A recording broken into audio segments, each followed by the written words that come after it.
నమస్తే, welcome to VMR logics. నేను మీ జ్యోతి. ఈరోజు ఎస్ఎస్సి సిజిఎల్ 2024 నోటిఫికేషన్కి సంబంధించి కంప్లీట్ డీటెయిల్ ఇన్ఫర్మేషన్, అంటే మొత్తం ఎన్ని వేకెన్సీస్ వచ్చాయి అండ్ ఇంపార్టెంట్ డేట్స్ ఏంటి అండ్ ఏ పోస్టులు ఉంటాయి, ఆ పోస్టులు ఏ డిపార్ట్మెంట్లో అంటే ఏ మినిస్ట్రీస్ కిందకి మీరు రిక్రూట్ అవుతారు అండ్ ఏజ్ రిలాక్సేషన్స్ ఎవరెవరికి ఎంత ఉంటుంది అండ్ ఏ పోస్ట్కి ఎంత ఏజ్ లిమిట్ అనేది ఉంటుంది అని కంప్లీట్ డీటెయిల్ అనాలిసిస్ చూద్దాం. And the strategy of examination and the pattern of 2 tyres of examinations కూడా ఒకసారి డిస్కస్ చేద్దాం. సో చూసారు కదా, మొత్తం 17,729 వేకెన్సీస్ వచ్చాయి మనకి. అంటే 17,700 ప్లస్ అంటే ఎగ్జాక్ట్గా చూసుకుంటే 17,729 వేకెన్సీస్ అనేవి రావడం జరిగింది. సో ఇది భారీ నోటిఫికేషన్ కాబట్టి కరెక్ట్గా ప్లాన్ చేసుకుని ప్రిపేర్ అయితే ప్రతి ఒక్కరికి, సీరియస్గా ప్రిపేర్ అయ్యే ప్రతి ఒక్కరికి జాబ్ వచ్చే అవకాశం ఉంటుంది. అండ్ ఈ నోటిఫికేషన్ ఎక్స్ప్లెయిన్ చేయడానికంటే ముందు అందరికీ ఒక ఇంపార్టెంట్ అనౌన్స్మెంట్ ఏంటి అంటే, ఒక గుడ్ న్యూస్. మన జ్యోతి మ్యామ్ ఉన్నారు కదా, అంటే విఎంఆర్ సార్ వాళ్ళ వైఫ్ అండ్ కోర్స్ డైరెక్టర్ ఎవరైతే ఉన్నారో జ్యోతి మ్యామ్ యొక్క బర్త్డే June 30th ఉంది. సో బర్త్డే సందర్భంగా అందరికీ మన యాప్లో ఉన్న కోర్సెస్ అన్నిటి మీద ఆఫర్స్ ఇవ్వడం జరుగుతుంది. సో ఈ ఆఫర్స్ ఏవైతే ఉంటాయో అవి 30th June నుంచి 3rd July వరకు ఇవ్వడం జరుగుతుంది. సో ఆఫర్స్ గురించి ఒకసారి డిస్కస్ చేద్దాం. జనరల్గా చూసుకుంటే మన యాప్లో ఉన్న కోర్సెస్ మీద ఒకటి ఎంఆర్పి 3,000 రూపీస్ ఉంటే ఈ కోర్స్ అవైల్ చేసుకున్న వాళ్ళకి మనకి ఆఫర్ ప్రైస్ 1,800కే వస్తుంది అనమాట. అంటే మీరు చూసుకుంటే ఇక్కడ ఎస్ఐపిసికి సంబంధించిన కోర్సెస్ జనరల్ ప్రైస్ 3,000 ఉంది అండ్ ఇప్పుడు మనకి ఫ్లాట్ 200 డిస్కౌంట్ వస్తుంది కాబట్టి ఈ 2,000 నుంచి మనకి 1,800కి ఆఫర్ ప్రైస్లో రావడం జరుగుతుంది. అలానే ఎస్ఎస్సి సిజిఎల్ సిహెచ్ఎస్ఎల్ వీటి మీద కూడా 3,000 రూపీస్ కోర్స్ ఏదైతే ఉందో అది మనకి 1,600 రూపీస్కే ఇవ్వడం జరుగుతుంది. అండ్ బ్యాంకింగ్ రిలేటెడ్ ఎగ్జామినేషన్స్ అన్నిటికీ సంబంధించి 3,000 రూపీస్ కోర్సు 1,500కే ఇవ్వడం జరుగుతుంది. అయితే దీని యొక్క వ్యాలిడిటీ అనేది మనకి 3 months ఉంటుంది అనమాట. ఓకే, అండ్ అవే కోర్సెస్ ఏవైతే ఉంటాయో మనం ఎక్స్ప్లెయిన్ చేసిన కోర్సెస్ వాటి మీద regular price in case 6 months అయితే ఎంఆర్పి 5,000 రూపీస్ ఉంటే దాని మీద రెగ్యులర్ ప్రైస్ 3,600 ఉంటుంది. అయితే దీని మీద మనకి ఫ్లాట్ 500 రూపీస్ డిస్కౌంట్ వచ్చినప్పుడు ఈ కోర్స్ మనకి 3,100 రూపీస్కి అవైలబుల్గా ఉంటుంది అనమాట. And same SSC CGL course ఏదైతే ఉందో అది ఎంఆర్పి ప్రైస్ 5,000 ఉంటే రెగ్యులర్ ప్రైస్ 3,000 ఉంటుంది అండ్ ఆఫర్ మీద మనకి 2,500కే వస్తుంది. ఓకే, ఇది ఎస్ఎస్సి సిజిఎల్కి సంబంధించిన ప్రైస్. అండ్ బ్యాంకింగ్ సంబంధించిన ఎగ్జామినేషన్స్కి ఎంఆర్పి ప్రైస్ 5,000, రెగ్యులర్ ప్రైస్ 2,700 ఉంటే మనకి ఫ్లాట్ 500 రూపీస్ డిస్కౌంట్ మీద 2,200 రూపీస్కే 6 months వ్యాలిడిటీకి ఈ కోర్సెస్ అన్నీ అవైలబుల్గా ఉంటాయి. అండ్ ఇఫ్ ఇన్ కేస్ మీరు 1 year తీసుకోవాలనుకుంటే ప్రైసెస్ అనేవి ఇంకా తగ్గుతాయి. అంటే ఫర్ ఎగ్జాంపుల్ ఎస్ఐపిసి ఎగ్జామినేషన్స్కి ఎంఆర్పి ప్రైస్ 9,000 ఉంటే రెగ్యులర్ ప్రైస్ 6,000 ఉంటుంది. And if in case discount flat 1,000 rupees discount ఇస్తే దాని మీద మీకు 5,000 రూపీస్కే 1 year వ్యాలిడిటీకి కోర్స్ వస్తుంది అనమాట. సో ప్రతి కోర్స్ మీద ఇలా ఎస్ఎస్సి సిజిఎల్ కానీ బ్యాంకింగ్ కానీ ఎస్ఐపిసి కానీ ప్రతి కోర్స్ మీద ఫ్లాట్ 1,000 రూపీస్ డిస్కౌంట్తో మీకు 1 year వ్యాలిడిటీకి చాలా తక్కువ అమౌంట్కి మీకు కోర్స్ అవైలబుల్ ఉంటుంది. సో ఈ ఆఫర్స్ ఇప్పుడు మెన్షన్ చేసిన ఆఫర్స్ ఏవైతే ఉంటాయో అవి 30th June నుంచి 3rd July వరకు అవైలబుల్గా ఉంటాయి. సో యాప్ ఓపెన్ చేసి ఒకసారి ఆఫర్స్ అన్నీ విజిట్ చేయండి. అండ్ ఇండివిజువల్ సబ్జెక్ట్స్ మీద కూడా ప్రతి ఒక్క సబ్జెక్ట్ మీద మీకు ఫ్లాట్ 10% ఆఫర్ అనేది అవైలబుల్గా ఉంటుంది. సో ఏ సబ్జెక్ట్ కావాలో ఆ సబ్జెక్ట్ మీద 10% ఆఫర్ అనేది ఇప్పుడు చెప్పిన డ్యూరేషన్ వరకు అంటే 30th June నుంచి 3rd July వరకు అవైలబుల్గా ఉంటుంది. సో ఒకసారి చూడండి. And coming to today's notification, first of all మీరు చూడాల్సింది అసలు ఎన్ని వేకెన్సీస్ వచ్చాయి. స్టాఫ్ సెలెక్షన్ కమిషన్కి సంబంధించిన సిజిఎల్ ఎగ్జామినేషన్ 2024లో మీకు మొత్తం 17,729 వేకెన్సీస్ అనేవి రావడం జరిగింది. అయితే దీనికి సంబంధించిన ఇంపార్టెంట్ డేట్స్ ఏంటో చూద్దాం. సో ఈ డేట్స్ అనేవి మీరు అసలు ఇగ్నోర్ చేయకూడదు అనమాట. First of all first important date వచ్చేసి dates for submission of online applications ఎప్పటి నుంచి స్టార్ట్ అయింది ఈ డేట్ అంటే మీకు 24th June నుంచి స్టార్ట్ అయిపోయింది ఆల్రెడీ. ఓకే, అండ్ మీకు లాస్ట్ డేట్ ఎప్పుడో చూసుకోండి. Last date and time for receipt of online applications వచ్చి 24th July, అంటే నెక్స్ట్ మంత్ July 24th వరకు మీకు అప్లికేషన్స్ అనేవి డెడ్ ఎండ్ ఉంటుందన్నమాట. లాస్ట్ డేట్ వరకు ఆగకుండా ముందే అప్లై చేసుకోండి. And last date and time for making online fee payment కూడా నెక్స్ట్ డే అంటే 25th జూలైకి ఫీ పేమెంట్ కూడా లాస్ట్ డేట్ కంప్లీట్ అయిపోతుంది. అండ్ ఇక్కడ మీకు కరెక్షన్ విండో ఇస్తారు డేట్స్ కొన్ని, అంటే పొరపాటున ఏదైనా మిస్టేక్స్ పెట్టుంటే ఆ మిస్టేక్స్ని కరెక్ట్ చేసుకోవడానికి కొన్ని డేట్స్ ఉన్నాయన్నమాట. ఆ డేట్స్ ఏంటి అంటే August 10th to August 11th. Okay, 10th and 11th of ఆగస్ట్న మీరు కరెక్షన్స్ చేసుకోవచ్చు.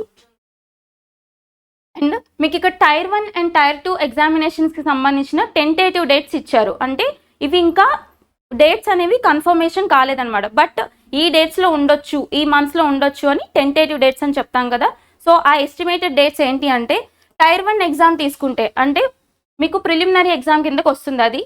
సో ఈ టైర్ 1 ఎగ్జామినేషన్ అనేది మీకు సెప్టెంబర్ ఆర్ అక్టోబర్ 2024. సో సెప్టెంబర్లో అయినా ఉండొచ్చు, అక్టోబర్లో అయినా ఉండొచ్చు. కాబట్టి సెప్టెంబర్ నుంచి అక్టోబర్ ఎండింగ్ వరకు ఎప్పుడైనా ఉండే ఛాన్స్ ఉంటుంది tier 1 examination. And tier 2 examination తీసుకుంటే ఇది మీకు డిసెంబర్లో ఉంటుంది, డిసెంబర్ 2024న ఉంటుంది. కాబట్టి ఇప్పటి నుంచి చూసుకున్నా మనం ఇప్పుడు జూన్ ఎండింగ్లో ఉన్నాం కాబట్టి July, August, September, October. So on an average మీకు మోర్ దాన్ 3 months టైం అనేది మీకు ప్రిలిమినరీ ఎగ్జామినేషన్కి ఉంది. కాబట్టి ప్రాపర్గా ప్లాన్ చేసుకుంటే ఎగ్జామ్ని క్రాక్ చేసే ఛాన్స్ ఉంటుంది. సో ఒకసారి అసలు నోటిఫికేషన్లో మెన్షన్ చేసిన కొన్ని ఇంపార్టెంట్ పాయింట్స్ చూద్దాం, ఎవరు ఇగ్నోర్ చేయకూడని పాయింట్స్, ఫోకస్ చేయండి. The staff selection commission of India has release the SSC CGL notification announcing 17,727 vacancies. మనం చెప్పుకున్నాం కదా 17,727 వేకెన్సీస్. ఇన్ పర్టికులర్ ఇది ఏ గ్రేడ్ పోస్ట్ అని అడుగుతారు, BNC, ఏ గ్రేడ్ కాదు BNCకి సంబంధించిన పోస్టులు అనమాట ఇవి. And next the SSC CGL 2024 examination will be held in 2 stages. మనం చెప్పుకున్నాం కదా టైర్ 1 అండ్ టైర్ 2 స్టేజెస్లో ఎగ్జామినేషన్ అనేది జరుగుతుంది అనమాట. అయితే మీరు ఇక్కడ చూడాల్సింది ఏంటి అంటే ఈ టైర్ 1 ఎగ్జామినేషన్లో ఎవరైతే క్వాలిఫై అవుతారో వాళ్ళు మాత్రమే టైర్ 2 ఎగ్జామినేషన్కి ప్రమోట్ అవుతారు. అండ్ ఇంకొక పాయింట్ ఏంటి అంటే టైర్ 2 ఎగ్జామినేషన్లో మనకి 3 పేపర్స్ ఉంటాయి. ఆ 3 పేపర్స్ కూడా అందరూ రాయాల్సిన అవసరం లేదు, జస్ట్ పేపర్ 1 మాత్రం అందరికీ కామన్గా ఉంటుంది. అంటే ఏంటి, ఉన్న 17,727 వేకెన్సీస్లో కొన్ని పోస్టులు, ఫర్ ఎగ్జాంపుల్ మనకి స్టాటిస్టికల్ ఆఫీసర్ అని చెప్పి, ఆడిట్ ఆఫీసర్ అని చెప్పి సపరేట్గా కొన్ని పోస్టులు ఉంటాయి కదా, వాటికి మాత్రం పేపర్ 2 అండ్ పేపర్ 3 రాయాల్సిన అవసరం ఉంటుంది అనమాట. సో ఆన్ అండ్ యావరేజ్ ప్రతి ఒక్కరు కూడా రాయాల్సిన పేపర్ ఏంటి అంటే టైర్ 2లో పేపర్ 1 అనేది అందరికీ కామన్గా ఉంటుంది. సో దానికి సంబంధించి the candidates must note that the SSC CGL tier 1 is qualifying in nature and tier 2 is scoring in nature. మనకు తెలుసు కదా ఎప్పుడైనా టైర్ 1 ఎగ్జామినేషన్ అంటే జస్ట్ క్వాలిఫైయింగ్ నేచర్ అనమాట. అంటే ఏంటి, మీరు టైర్ 2కి ప్రమోట్ అవ్వడానికి జస్ట్ క్వాలిఫైయింగ్ అయితే చాలు. సో ఈ యొక్క టైర్ 1లో వచ్చిన మార్క్స్ ఏవైతే ఉంటాయో అవి మీకు ఫైనల్ సెలెక్షన్లో కన్సిడర్ చేయరు. ఓకేనా, టైర్ 2లో వచ్చిన మార్క్స్ మాత్రమే ఫైనల్ సెలెక్షన్కి మీకు కన్సిడర్ చేస్తారు. And the marks scored in SSC CGL Tier 2 will be considered for final selection for the vacancies announced through SSC CGL 2024 exam. And the Tier 1 computer-based examination is tentatively scheduled for September to October 2024. మనం చెప్పాం కదా Tier 1 dates September, అక్టోబర్లో ఉంటాయన్నమాట. And ఇక్కడ examination pattern చూద్దాం. Tyre 1 examination pattern చూడండి, అంటే qualifying nature కదా ఇది. సో ఒకసారి ప్యాటర్న్ చూద్దాం అండ్ సబ్జెక్ట్స్ చూద్దాం ఏమేమి ఉంటాయో. ఫస్ట్ వన్ వచ్చేసి జనరల్ ఇంటెలిజెన్స్ అండ్ రీజనింగ్. ఇవి 25 క్వశ్చన్స్ ఉంటాయి, మీకు 50 మార్క్స్కి ఉంటుంది అనమాట. అంటే each question awarded with 2 marks. Okay, next general awareness కూడా సేమ్ ఉంటుంది, 25 క్వశ్చన్స్ 50 మార్క్స్కి ఉంటుంది. తర్వాత quantitative aptitude, so same 25 questions 50 marks ఉంటాయి. కాంప్రిహెన్షన్ అంటే ఇంగ్లీష్ అనమాట, ఇంగ్లీష్ వచ్చేసి 25 క్వశ్చన్స్ 50 మార్క్స్కి ఉంటుంది. అంటే ఓవరాల్గా చూసుకుంటే 100 క్వశ్చన్స్ ఫర్ 200 మార్క్స్కి ఉంటాయన్నమాట. ఓకేనా, అండ్ ఇక్కడ డ్యూరేషన్ టైం ఎంత ఉంటుంది అంటే 60 minutes, అంటే 1 hour మీకు టైం ఉంటుందన్నమాట ఈ tier 1 examination. Okay, so marks చూసుకోండి అండ్ క్వశ్చన్స్ చూసుకోండి, టైం చూసుకోండి కరెక్ట్గా, దీన్ని బట్టి మనం ప్రాక్టీస్ చేసుకోవాలి. అండ్ ఇక్కడ ఇంపార్టెంట్ పాయింట్ ఏంటి అంటే నెగిటివ్ మార్కింగ్ 0.50 మార్క్స్ అనేవి ఒక్కొక్క రాంగ్ ఆన్సర్కి డిడక్ట్ అవుతూ పోతుంది. ఓకే, సో నెగిటివ్ మార్కింగ్ ఉంది కాబట్టి జాగ్రత్తగా ప్రాక్టీస్ చేసుకోవాలి. సో ఎవరైతే టైర్ 1 ఎగ్జామినేషన్ క్లియర్ చేస్తారో వాళ్ళు టైర్ 2 ఎగ్జామినేషన్కి ప్రమోట్ అవుతారు. కాబట్టి టైర్ 2 ఎగ్జామినేషన్లో ఏమేమి ఉంటాయి చూద్దాం. మొత్తం 3 పేపర్స్ ఉంటాయి.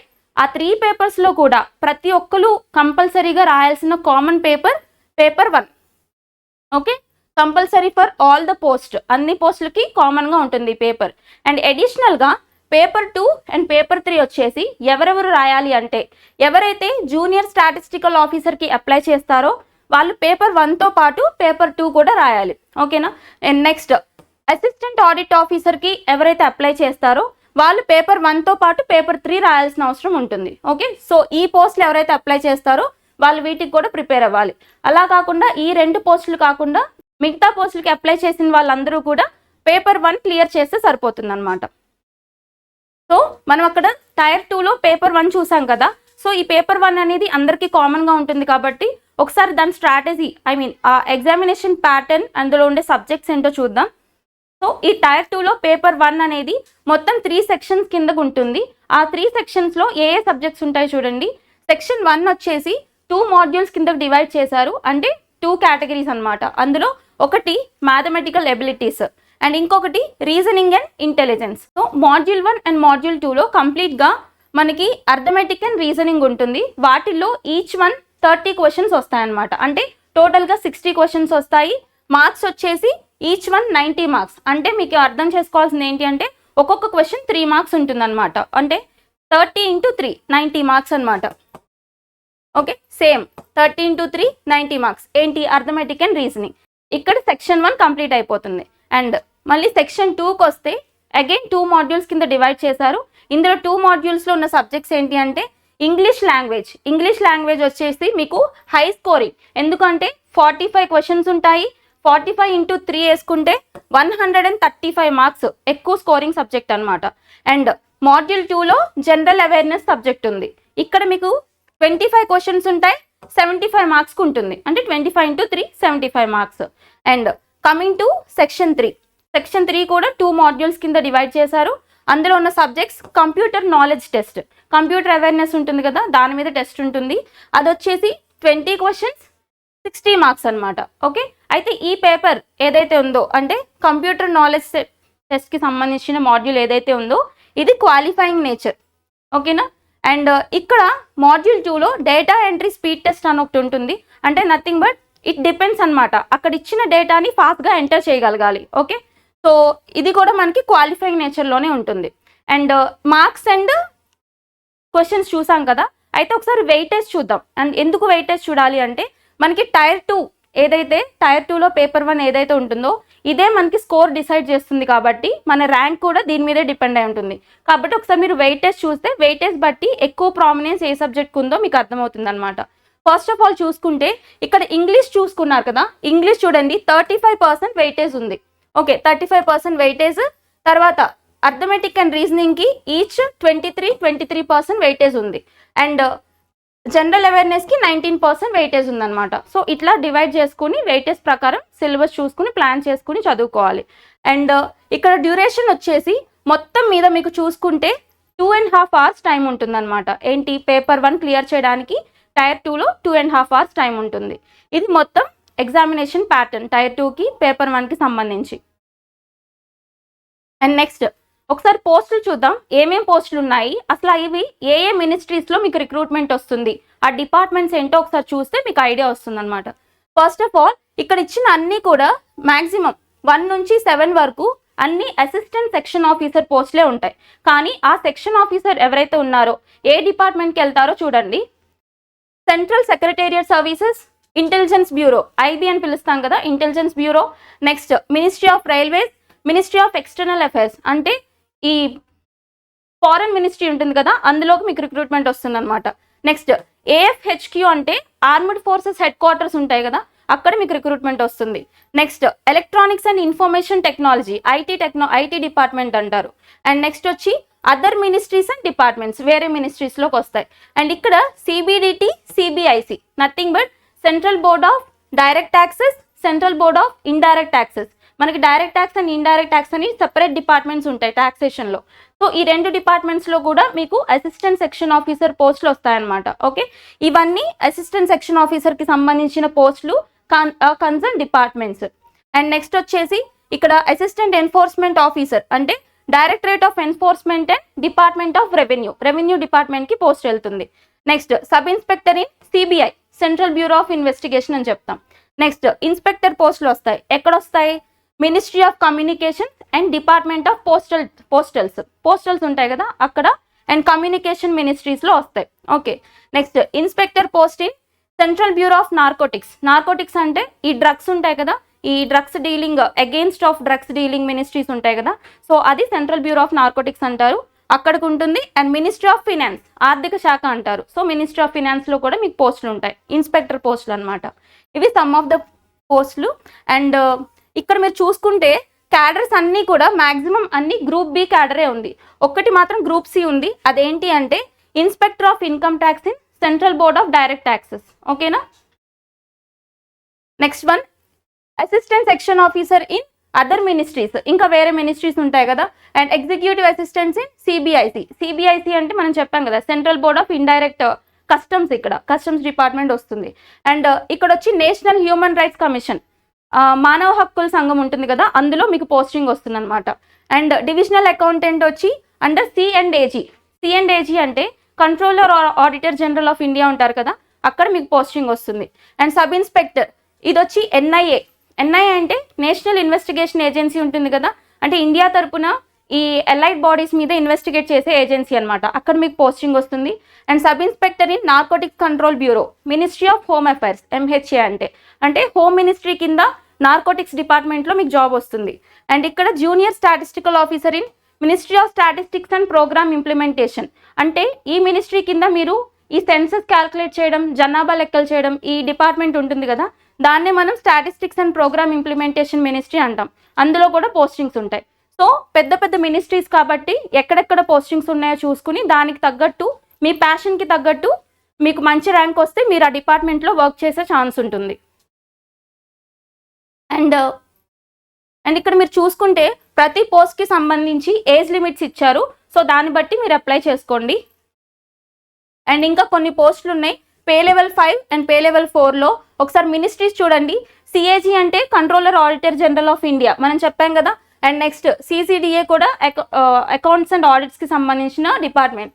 And accounts CAG and accounts other ministries, ఇది వచ్చి పోస్టల్స్ అండ్ కమ్యూనికేషన్స్ డిపార్ట్మెంట్. ఇది వచ్చేసి సెంట్రల్ గవర్నమెంట్ ఆఫీసెస్లో వస్తుంది, ఇది మెయిన్ హెడ్ క్వార్టర్స్ ఉంటాయి కదా అక్కడ. And military engineering services and ministry of defence అంటే రక్షణ రంగం, అక్కడ వస్తుంది post. And CBDT CBIC central board of indirect taxes, central board of direct taxes. And next వచ్చి central bureau of narcotics and ministry of finance. ఇవి total departments అనమాట. ఈ డిపార్ట్మెంట్స్లో మీకు ఆఫీసర్ పోస్టులు, అసిస్టెంట్ సెక్షన్ ఆఫీసర్ పోస్టులు, ఇన్స్పెక్టర్ పోస్టులు వచ్చే ఛాన్స్ ఉంటుంది. అండ్ ఏజ్ లిమిట్స్ చూసుకోండి, మనం ఇందాక చూపించిన ఏజ్ లిమిట్స్ ఏవైతే ఉంటాయో దానికి సంబంధించి, అంటే అక్కడ వాళ్ళు 18 to 27 years అని ఇచ్చారు, అంటే దానికి సంబంధించి మీరు కరెక్ట్గా మీ డేట్ ఆఫ్ బర్త్ చూసుకొని మీ యొక్క ఎస్ఎస్సి మార్క్ లిస్ట్ ఏదైతే ఉంటుందో దాని ప్రకారం మీ యొక్క డేట్ ఆఫ్ బర్త్ని క్యాల్కులేట్ చేసుకుని మీరు ఆ పోస్ట్కి ఎలిజిబులా కాదా అని ఈ బర్త్ డేట్స్, వీళ్ళు ఇక్కడ ఇచ్చిన బర్త్ డేట్స్ సంబంధించి ఒకసారి అనలైజ్ చేసుకుని ఏ పోస్ట్కి మీరు ఎలిజిబుల్లో చూసుకుని అప్లై చేయండి. ఓకే, ఏమేమి ఉన్నాయి? 18 to 27 years and 20 to 30 years, 18 to 30 years, 18 to 32 years. అంటే వీళ్ళు ఇచ్చిన దాని ప్రకారం ఈ డేట్స్ మ్యాచ్ చేసుకుని చూసుకోండి. నెక్స్ట్ వచ్చి ఏజ్ రిలాక్సేషన్, అందరికీ సేమ్ అవే డేట్స్ ఉండాల్సిన అవసరం లేదు. కొన్ని కేటగిరీస్కి, కొన్ని మార్జినలైజ్ సెక్షన్స్కి ఏజ్ రిలాక్సేషన్ ఉంటుంది. ఆ రిలాక్సేషన్ ఏ కేటగిరీకి ఎంత ఉందో ఒకసారి చూడండి. ఫస్ట్ ఆఫ్ ఆల్ SC/ST కేటగిరీకి అయితే వాళ్ళు ఇచ్చిన దాని మీద మీకు 5 years అనేది ఏజ్ రిలాక్సేషన్ ఉంటుంది. అంటే ఫర్ ఎగ్జాంపుల్ వాళ్ళు మ్యాక్సిమం లిమిట్ 27 years పెడితే +5 వేసుకోవచ్చు. ఓకేనా, అంటే మీకు 32 years వరకు ఎలిజిబిలిటీ ఉంటుంది అనమాట. ఇఫ్ ఇన్ కేస్ మీరు SC/ST కేటగిరీ అయితే. ఇన్ కేస్ OBC కేటగిరీ అయితే 3 years ఏజ్ రిలాక్సేషన్ ఉంటుంది. PWDs అనమాట, అంటే ఫిజికల్లీ హ్యాండిక్యాప్డ్ అయితే వాళ్ళకి 10 years ఉంటుంది. PWD OBC కేటగిరీ అయితే 13 years, PWD SC/ST కేటగిరీ అయితే 15 years ఉంటుంది. అండ్ ఎక్స్ సర్వీస్ మెన్ ఉంటారు కదా, వాళ్ళకి చూడండి 3 years. Okay, 3 years after the deduction. Okay, and ఈ రెండు వచ్చి డిఫెన్స్ పర్సనల్స్, డిఫెన్స్లో వర్క్ చేసిన వాళ్ళు ఉంటారు కదా, వాళ్ళకి కన్సర్న్డ్ ఏజ్ రిలాక్సేషన్స్ చూడండి 3 years, 8 years. ఈ 8 years ఏంటి అంటే డిఫెన్స్ పర్సనల్స్ ఎవరైతే SC/ST కేటగిరీకి చెందిన వాళ్ళు ఉంటారో వాళ్ళకైతే 8 years ఉంటుంది age relaxation. Okay, and remaining కూడా సెంట్రల్ గవర్నమెంట్ సివిలియన్ ఎంప్లాయీస్, ఇది కూడా central government civilian employees in case of SC/ST. Okay, వీళ్ళకైతే అప్ టు 40 ఇయర్స్ వరకు మీరు అప్లై చేసుకోవచ్చు. ఇక్కడైతే 45 ఇయర్స్ వరకు అప్లై చేసుకోవచ్చు. And finally widows and divorced women and women judicially separated. ఓకేనా, అంటే విడో అయినా కానీ జ్యుడిషియల్గా సెపరేట్ అయ్యి సింగిల్ మదర్స్ ఎవరైతే ఉంటారో వాళ్ళకి సంబంధించి కూడా 35 ఇయర్స్ వరకు అప్లై చేసుకోవచ్చు. అదే కేటగిరీ వాళ్ళు ఎస్సీ ఎస్టీ అయితే మీకు 40 ఇయర్స్ వరకు ఏజ్ రిలాక్సేషన్ అనేది ఉంటుంది. ఇవి ఏజ్ రిలాక్సేషన్స్కి సంబంధించి ఇన్ఫర్మేషన్ అనమాట. సో నోటిఫికేషన్ చూసారు కదా, మొత్తం వేకెన్సీస్ చూసారు కదా. సో మన విఎంఆర్ లాజిక్స్లో ఉన్న ఆఫర్స్ అన్ని అనలైజ్ చేసుకుని మీకు 3 మంత్స్ అయితే బెటరా, 6 మంత్స్ అయితే బెటరా, 1 ఇయర్ అయితే బెటరా అని చెప్పి అనలైజ్ చేసుకుని మీకు సూటబుల్ కోర్స్ని పర్చేస్ చేసుకుని సరిగ్గా ప్రాపర్గా ప్లాన్ చేసుకుని ఈ 3 మంత్స్లో టైర్ 1 క్లియర్ చేస్తే మీకు డిసెంబర్ మంత్ వరకు కూడా టైం ఉంది కాబట్టి టైర్ 2 కూడా క్లియర్ అయ్యే ఛాన్స్ ఉంటుంది. ఓకే, మనం ఇక్కడ చూసినట్టు మనకి ప్లానింగ్ లేకుండా ఏ గోల్ని కూడా అచీవ్ చేయలేమన్నమాట. సో ఒక ప్రాపర్ ప్లాన్ తీసుకొని మీరు మీ గోల్ని రీచ్ అవ్వాలని కోరుకుంటున్నాం. సో ఈ నోటిఫికేషన్కి సంబంధించి ఫీజు వచ్చేసి జనరల్ కేటగిరీ అండ్ మెన్ అందరికీ కూడా 100 రూపీస్ అనేది ఫీజు ఉంది. అండ్ ఎవరైతే SC ST category and women and ex service men ఎవరైతే ఉంటారో వాళ్ళందరికీ ఫీజు ఎగ్జంప్షన్ ఉందన్నమాట. అంటే ఏ ఫీజు లేకుండా మీరు అప్లై చేసుకుని రాయొచ్చు. అండ్ మన విఎంఆర్ లాజిక్స్లో అర్థమెటిక్ కంటెంట్ అనేది అప్డేట్ చేయడం జరిగింది. అండ్ ఎస్ఎస్సి సిజిఎల్కి సంబంధించి బోత్ టైర్ 1 టైర్ 2 ఏదైతే ఉందో ఇండివిజువల్గా ప్రిపేర్ అవ్వద్దు. ఎందుకంటే మీకు ఒక్కొక్కసారి టైర్ 1లోనే పేపర్ హార్డ్ వచ్చే ఛాన్స్ ఉంటుందన్నమాట. సో మ్యాక్సిమం నెంబర్ ఆఫ్ పీపుల్ని ఎలిమినేట్ చేసే విధంగా పేపర్ హార్డ్గా తయారు చేస్తే టైర్ 1లోనే మీరందరూ మ్యాక్సిమం ఎలిమినేట్ అయిపోయే ఛాన్స్ ఉంటుంది. కాబట్టి ప్రిపరేషన్ అనేది ఒకేసారి డీపర్గా ప్రతి మోడల్ కవర్ అయ్యేటట్టు, ఈవెన్ టైర్ 2లో కూడా మోడల్స్ కవర్ అయ్యేటట్టు ఒకేసారి ప్రిపేర్ అవ్వండి. సో దట్ మీకు టైర్ 1 ప్రిపేర్ అయిన తర్వాత టైర్ 2కి ఇంకా ఈజీ అయిపోతుంది అనమాట. ఎందుకంటే మీకు ప్రిలిమినరీ ఎంత ప్రిపేర్ అయినా ఆ స్కోర్ అనేది మీకు ఎక్కడ యాడ్ అవ్వదు. మీకు యాడ్ అయ్యేది ఏంటి అంటే టైర్ 2లో మీకు స్కోర్ కావాలి. సో ఇప్పటి నుంచి డీప్గా ప్రిపేర్ అయితే మీకు టైర్ 2కి వెళ్ళేసరికి ప్రాక్టీస్ ఎక్కువ అవుతుంది, మీ స్కోర్ ఎక్కువ ఉంటుంది, మీకు ర్యాంక్ ఎక్కువ ఉండి మీరు అనుకున్న క్యాడర్లో జాబ్ వస్తుంది. సో ఇవి మా విఎంఆర్ లాజిక్స్ యొక్క ఆన్లైన్ అండ్ ఆఫ్లైన్ నంబర్స్. మీకు ఏదైనా కోర్స్ తీసుకునేటప్పుడు ఎలాంటి డౌట్స్ ఉన్నా ఈ నంబర్స్కి కాల్ చేసి మీ డౌట్స్ని క్లారిఫై చేసుకోవచ్చు. Keep learning. Thank you.